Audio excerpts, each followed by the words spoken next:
సైతానుగాడు చాలా కుయుక్తిపరుడండి.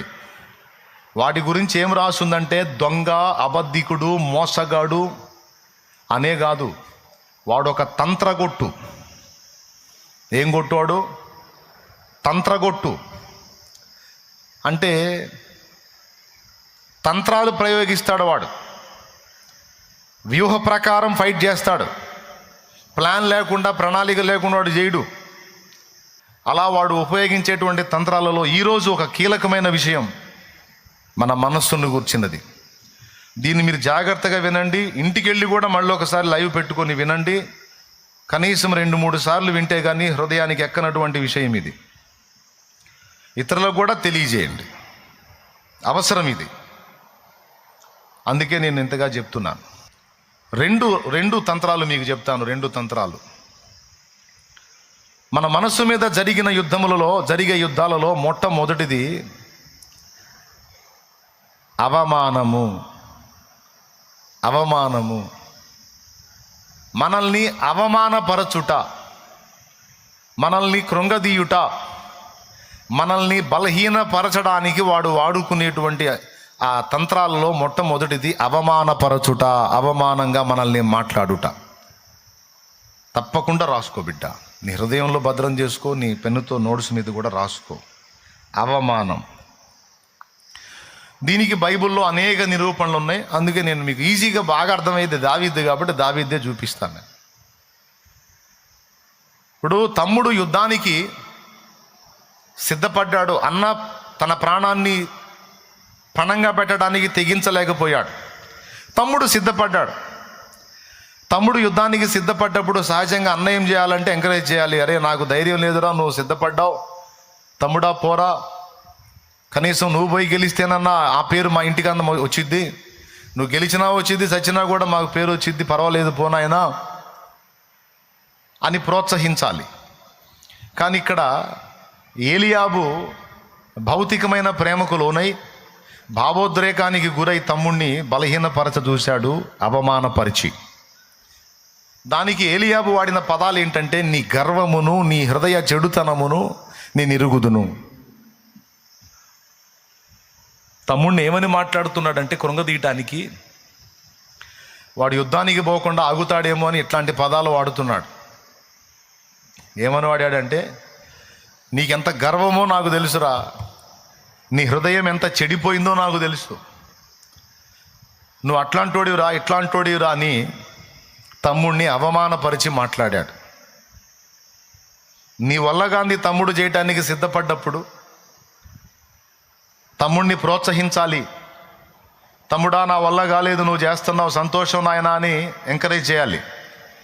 కానీ డిస్కరేజ్ చేస్తూ ఉన్నాడు, అవమానపరుస్తూ ఉన్నాడు. తద్వారా తన తమ్ముడి మనసుని కృంగదీయాలని ఒక యుద్ధంలాగా చేస్తున్నాడు తమ్ముడి మనస్సు మీద.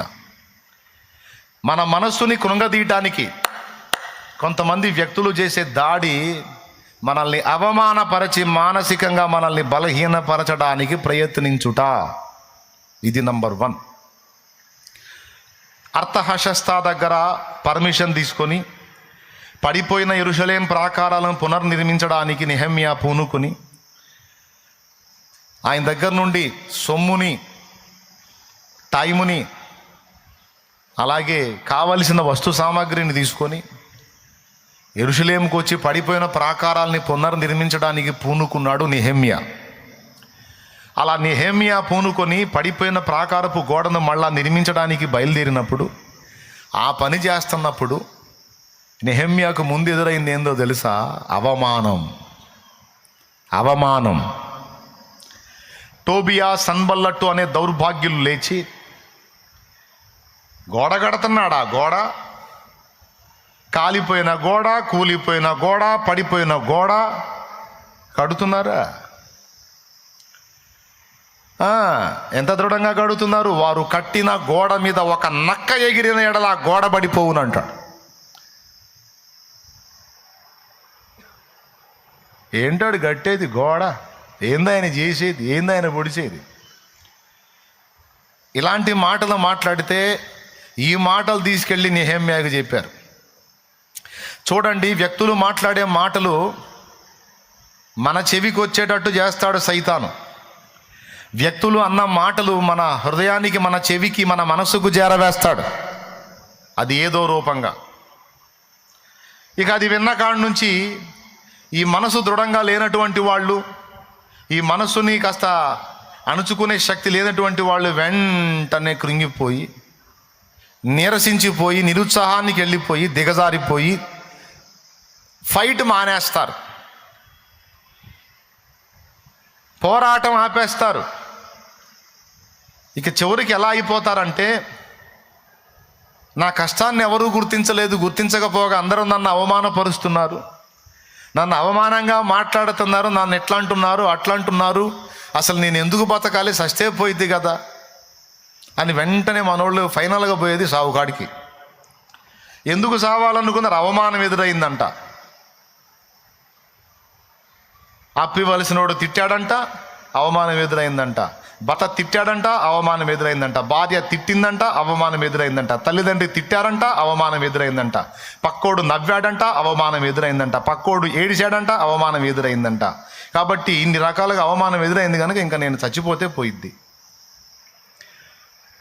వాడి తంత్రం చూడండి, ఒక మాటతో నిన్నెట్లా కొట్టేస్తున్నాడో వాడు చూడు. వెధవ ఒక మాటను ఉపయోగించి నీ నరాల వీక్నెస్ని వాడు తెప్పిస్తున్నాడు చూడు. ఎంత సామర్థ్యం ఉన్నా, ఎంత టాలెంట్ ఉన్నా, ఎంత సమర్థుడైన నిన్ను ఒక వెధవగా చేసి నిలబెట్టి నీ అంతటా నువ్వే చచ్చేటట్టు నీకు ఆలోచనలు వచ్చే విధంగా సైతాను కుట్ర చేస్తున్నాడు. చెవులు గలవారు ఆత్మస్వరం ఇందురుగాక.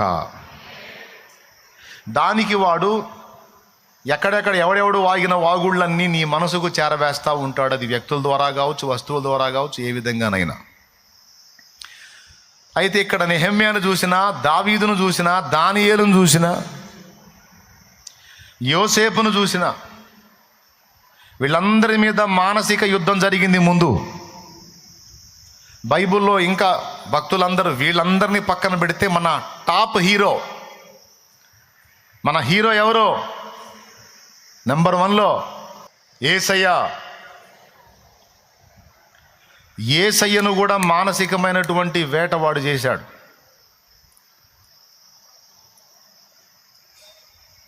యేసయ్యను కూడా అడుగడుగున శాస్త్రుల రూపంలో, పరిసయ్యుల రూపంలో, సద్దూకయ్యుల రూపంలో, యూదుల రూపంలో 4 విధాలుగా యేసు ప్రభుని అవమానపరిచే మాటలు మాట్లాడుతూ, ఆయన్ని హేళన చేస్తూ, అవమానపరుస్తూ, తృణీకరిస్తూ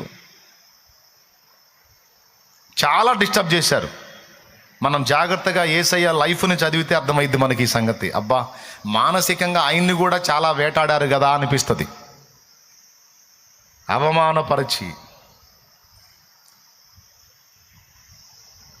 దాన్ని బట్టి ప్రభు ఏమన్నాడు తెలుసా? ప్రవక్త స్వదేశమందు తప్ప మరి ఎక్కడ కూడా ఘనహీనుడు కాడు అనే మాట వాడాడంటే, స్వదేశమందు స్వజనుల దగ్గర ఆయనకు ఘనహీనత కలిగింది. ఘనహీనత అంటే అవమానం ఎదురైంది, తృణీకారం ఎదురైంది. సో సైతానుగాడు వాడే తంత్రాలలో మొట్టమొదటిది అవమానపరచుట. ఈరోజు కేవలం నాకు అవమానం జరిగిందని సచ్చినోళ్ళు చాలామంది ఉన్నారు. అప్పుల పాలయ్యాను, తలా ఒక మాట అన్నారు, నాకు అవమానమైందని ఊరేసుకున్న వాళ్ళు ఉన్నారు. అందరూ నన్ను అవమానపరిచారు, తలో ఒక మాట నన్ను మాట్లాడారు, ఎవరు నన్ను అర్థం చేసుకోలేదని సచ్చినోళ్ళు ఉన్నారు. నా కొడుకు నన్ను అవమానపరిచాడు, నా కూతురు నన్ను అవమానపరిచిందని సచ్చిన తల్లులు తండ్రులు ఉన్నారు. బాయ్ ఉన్నారా లేరా? నా బంధువుల్లో, నా చుట్టపక్కల్లో నాకు అవమానం జరిగింది, నేను ఎందుకు బతకాలని సచ్చినోళ్ళు ఉన్నారు. నా పిల్లలు నన్ను ఇట్లా అన్నారని చచ్చిన తల్లిదండ్రులు ఉన్నారు. నా తల్లిదండ్రి నన్ను తిట్టారు, నన్ను అవమానపరిచారు, నా ఫ్రెండ్స్ ముందు నా పరువు పోయేటట్టు చేశారు అని సచ్చిన పిల్లలు ఉన్నారు. ఎందుకు అలా అయ్యారు? అవమానం. మనకేమనిపిస్తుంది? అవమానం అంటే ఏముందిలే అనిపిస్తుంది. కానీ అది మన అనుభవంలోకి వచ్చినప్పుడు దాన్ని జీర్ణించుకోవటం మన మనసుకు చాలా కష్టం. కానీ ఇక్కడ దేవుడు మనతో మాట్లాడుతున్న మాట ఏంటంటే, నా భక్తులు ఎదుర్కొన్నారు, భూమి మీదికి నేను వచ్చినప్పుడు కూడా దాన్ని నేను ఎదుర్కొన్నాను. అపవాది తంత్రములలో మనల్ని అవమానపరచుట ఒకటి.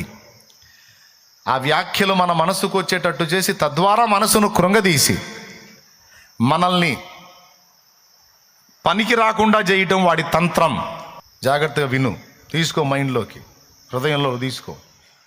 ఈరోజు చెప్పే ఈ సందేశం పోగొట్టుకున్నారా చాలా దెబ్బతింటారు. మీరైనా నేనైనా ఎవడు పిసుకావద్దు ఈరోజు, సేవకులు కూడా. మొదటిది ఏం చెప్పాను? అవమానం. అన్ని ఆ అక్షరం మీదే చెప్తా, జాగ్రత్తగా వినండి. కాబట్టి ఇక్కడ మనం గమనించాల్సింది, ఎవడైనా నిన్ను అవమానపరుస్తున్నాడు అంటే సైతానుగాడు నిన్ను గలిబిలి చేస్తాడు. నువ్వు చేయాల్సింది ఏంటంటే అవమానమును లక్ష్య పెట్టవద్దు. అవమానమును లక్ష్య పెట్టవద్దు, లక్ష్య పెట్టొద్దు, పట్టించుకోవద్దు. దాన్ని దులిపివేయి.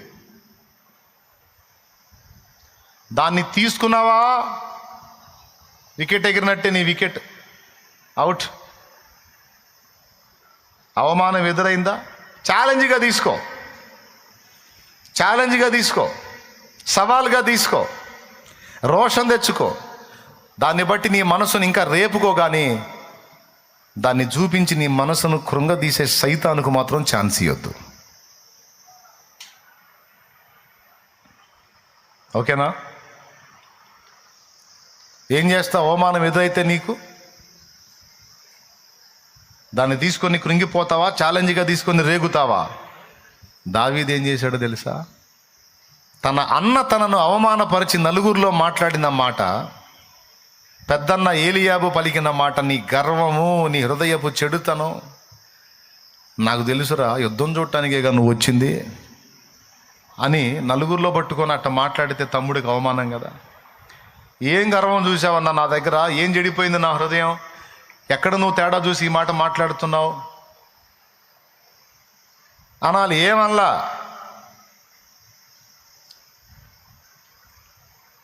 ఏమల్లా, ఏమంటిని? నిన్ను మాట మాత్రము కదా పలికి తిని, ఏం చేశాను, నేనేం పోయానా ఏంది? ఊరక నువ్వు అనవసరంగా టెన్షన్ పడి మాట్లాడతావు అని అక్కడ ఆ మాట అని పక్కకు వచ్చి దాన్ని దులిపేసి మళ్ళా ఇంకొక దగ్గరికి పోయి అదే ప్రకారము పలికెను అన్నాడు. అంటే కృంగిపోయాడా, లేకపోతే రోషం తెచ్చుకున్నాడా? దయచేసి చెప్పండి, నోరు తెరిచి. మరి ఈరోజు కొంతమంది ఎందుకు, నాకు అక్కడ అవమానం ఎదురైంది, నాకు ఇక్కడ అవమానం ఎదురైంది, నాకు అలా అవమానం ఎదురైంది, నాకు ఇలా అవమానం ఎదురైంది, నేను ఎందుకు బతికుండాలి, నేను చచ్చిపోతే పోయిద్ది కదా అని మీ హృదయంలో మీరు ఎందుకు ఆలోచించుకొనుచున్నారు? మీ మనస్సులో మీరు ఎందుకు ఆలోచించుకుంటున్నారు? నువ్వేం ఆలోచిస్తున్నావో పరిశుద్ధాత్మకు తెలియదా? నువ్వు ఎలా దిగజారిపోయావో దేవుని ఆత్మకు తెలియదా? నువ్వేమనుకుంటూ ఇక్కడికి వచ్చావో, ఏమనుకుంటూ అందులో లైవ్లోకి వచ్చావో, ఏమనుకుంటూ జూమ్లోకి వచ్చావో, నీ హృదయంలో ఏం ఆలోచన ఉందో నా దేవుని ఆత్మకు మొత్తం తెలుసు. నేనేమనుకున్నానో తెలుసు, ఏమనుకుంటున్నానో తెలుసు, నువ్వేమనుకున్నావు, ఏమనుకుంటున్నావు తెలుసు. కాబట్టి బిడ్డలారా, ప్రేమతో చెప్తున్నా, రెండు చేతులు నమస్కరించి చెప్తున్నా, దయచేసి వాడు కృంగదీయటానికి నీ మనస్సు మీద యుద్ధం చేస్తాడు. వాడి వాడి వాడి కుట్రకు బలి కావద్దు. యేసయ్య సైతం తన ఎదుట ఉన్న అవమానమును లక్ష్య పెట్టలేదని రాసుంది గ్రంథములో. అవమానమును లక్ష్య పెట్టక అన్న మాట ఎక్కడుందో తీస్తారా? హెబ్రీయులకు రాసిన పత్రిక, జాగ్రత్తగా వినాలి, ఎవ్వరు మిస్ కావద్దు ఈరోజు నేను చెప్పే అంశాలు. 12వ అధ్యాయము 2వ వచనం. తీశాడు కష్టపడి మావాడు. చెప్పు.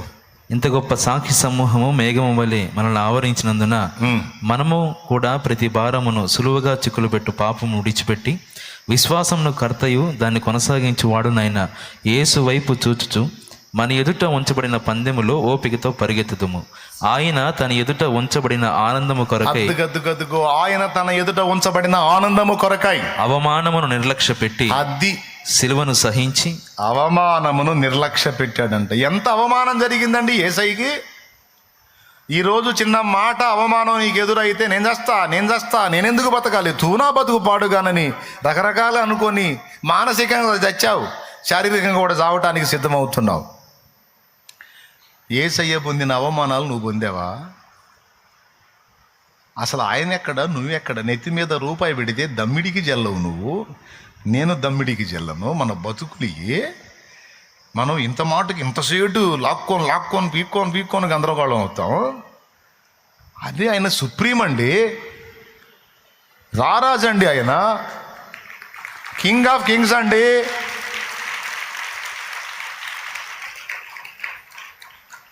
అలాంటి మహిమను వదిలిపెట్టి భూమి మీదకి వచ్చి బీదరికపు జీవితాన్ని జీవించి, సొంత దోనే లేదు, మళ్ళా చెక్క పనోడు వడ్రంగం పని చేశాడు కానీ సొంత పడవ కట్టుకోలా. నక్కలకు బొరియలు ఆకాశ పక్షులకు నివాసములు కలవు గాని మనుష్య కుమారుడు తలవాల్చుకున్నట్టుకైనా స్థలము లేదన్నాడు నా ప్రభు. ఏమంటే అరచేతుల దెబ్బలు తిన్నాడు, పిడిగుద్దులు తిన్నాడు, అన్నిటికంటే దారుణమైన అవమానం థూ అని ముఖం మీద ఉమ్మితే ఆ ఉమ్మును సహించాడు. ఎంత అవమానం అది! నిన్ను చూసి పక్కన ఒక మాట అంటే తట్టుకోలేవు, పక్కన ఉమ్మితే కూడా నువ్వు వాడిని పోయి కలబడతావు.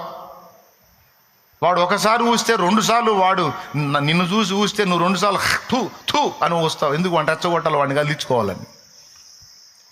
నువ్వు అవమానం తట్టుకోలేవు. కానీ ఎంత దారుణమైన అవమానం అంటే, అందరికీ పైనున్నవాడు, దేవదూతలకు పైనున్నవాడు ఆకాశం నుండి భూమి మీదకి వచ్చాడంటే దేవదూతల కంటే కిందికి వచ్చాడు. భూలోకం మీద మానవులు ఉన్నారు, భూమి మీద. ఈ భూమి కింది భాగంలోకి వెళ్ళాడు, పాతాళలో కంటే మనుషుల కంటే కూడా కిందికి తగ్గించుకున్నాడు. అందరికీ పైనున్నవాడు దేవదూతల కంటే కిందికి వచ్చాడు, మానవుల కంటే కిందికి వెళ్ళాడు. చెరను చెరగా కొనిపోయినన్నప్పుడు భూమి యొక్క క్రింది భాగములకు దిగాడని అర్థం ఉంది. అంటే ఎంత తగ్గించుకున్నాడో చూడండి. తన ఎదుట ఉంచబడిన ఆనందము కొరకై అవమానమును నిర్లక్ష్యపరిచి అన్నిటికంటే తగ్గించుకుని ఇప్పుడు అన్ని నామముల కంటే పైనామాన్ని పొందాడు.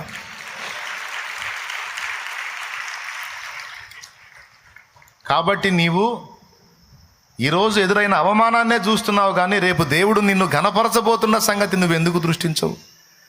నువ్వు లక్ష్య పెట్టాల్సింది, దృష్టించాల్సింది మాయ్ నిద్రముఖమా, జాగ్రత్తగా విను. నిద్ర పోవట్లేదులే, పోతాయని అనుమానంతో చెప్తున్నా బాయ్. నువ్వు కూడా ఈరోజు నువ్వు ఎదుర్కొంటున్న అవమానకరమైన పరిస్థితులను నీవు నిర్లక్ష్యపరిచి నా దేవుడు నీకు ఇవ్వబోతున్న ఘనమైన భవిష్యత్తు మీద దృష్టి పెట్టు. ఏం భయపడవాకు, కృంగిపోవాకు, నిరాశకు తాపివ్వవా. ఎన్నైనా రాని అవమానాలు రాని, అవన్నీ నిన్ను రెచ్చగొట్టని, అంతేగాని కృంగదీయడానికి ఛాన్స్ ఇవ్వద్దు. కొంచెం మెత్తబడ్డావా వాడు వేట మొదలు పెడతాడు. ఒక అవమానానికి నువ్వు బలహీనపడ్డావంటే, ఒక అవమానానికి నువ్వు జడిసావంటే ఇక అన్నీ అయ్యే వచ్చేటట్టు చేస్తాడు వాడు. ఆహా కొద్దిగా లొంగాడండి, ఇక వదిలిపెట్టకూడదు, కాస్త లొంగిందండి ఈ పాయింట్లో, ఇంక వదిలిపెట్టకూడదు, ఇంకా లేవకుండా తొక్కాలని పదే అయ్యే ఎదురయ్యేటట్టు చేసి నీ మనసును కాకావికలం చేసి నేను అడుగు కూర్చోబెడతాడు. కాబట్టి నువ్వు అలాంటి కృంగుబాటుకు ఎడమియొద్దు. క్లియర్గా అర్థమైందా? రైట్, అయిపోయింది మొట్టమొదటిది.